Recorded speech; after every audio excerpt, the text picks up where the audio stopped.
कि आपका आदमी हर फील्ड में होना भी जरूरी है।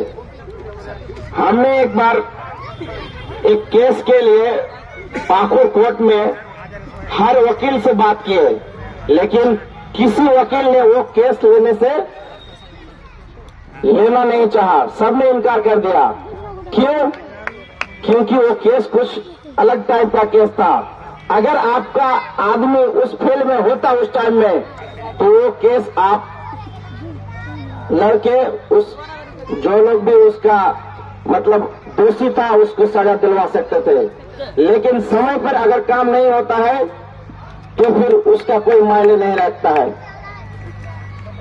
और लॉ इसलिए भी जरूरी है, लॉ की जानकारी इसलिए भी जरूरी है, या शिक्षा की भी जानकारी इसलिए जरूरी है कि शिक्षा अगर आपके अंदर है तो आपको कोई शोषण नहीं कर सकता है।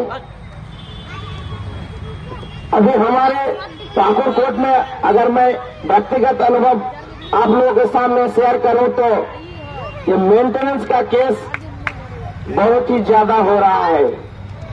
ये मेंटेनेंस का जो केस है, ये मेंटेनेंस का केस अधिकतर मुस्लिम कम्युनिटी का है। और ये मेंटेनेंस का केस जब वहां पहुंचता है तो बहुत सारे केसेस ऐसे हैं जो छोटी छोटी बातों को लेकर वहां तक पहुंच जाती है। वो सब केस फिर बाद में मीडिएशन में भेजा जाता है। तो मीडिएशन के थ्रू वो खत्म भी हो सकता था, लेकिन वो खत्म इसलिए नहीं किया जाता है कि अगर हमने इस केस को यहीं से खत्म कर दिया तो जो पार्टी है उनसे जो हमको पैसा मिलना था वो पैसा हमको नहीं मिलेगा। और जो मैंने बोला कि यहाँ का ज्यादातर मेंटेनेंस केस मुस्लिम कम्युनिटी से जाता है, वो केस गैर मुस्लिम के पास जाता है और संघ से जुड़े लोगों के पास जाता है, संघ से जुड़े एडवोकेट के पास जाता है। तो दो तरह से हमारा दोहन करता है। एक तो हमको पैसों से शोषण करता ही है, और जो सुलह नियम मैटर था वो सुलह से समझौता से खत्म हो सकता था, उस केस को भी वो लोग क्या करता है, बढ़ा चढ़ा के आगे बढ़ा देता है। और वो फैमिली फिर क्या होता है, विच्छेद हो जाता है और उसका फैमिली जुदा हो जाता है।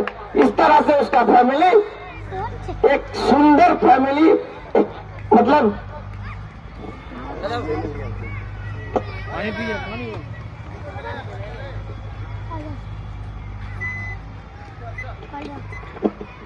एक सुंदर सा अच्छा सा फैमिली जो फ्यूचर कर सकता था अपने बच्चों का, अपने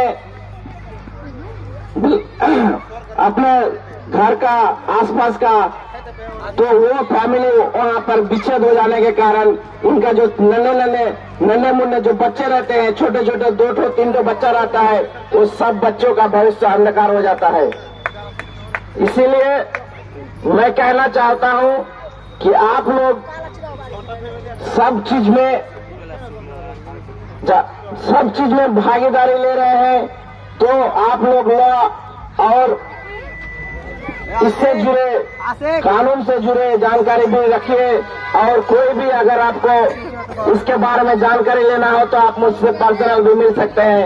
मैं ज्यादा और अपनी बातों को नहीं बढ़ाना चाहता हूं, ऐसे अपनी बातों को विराम देता हूं। अस्सलाम वालेकुम।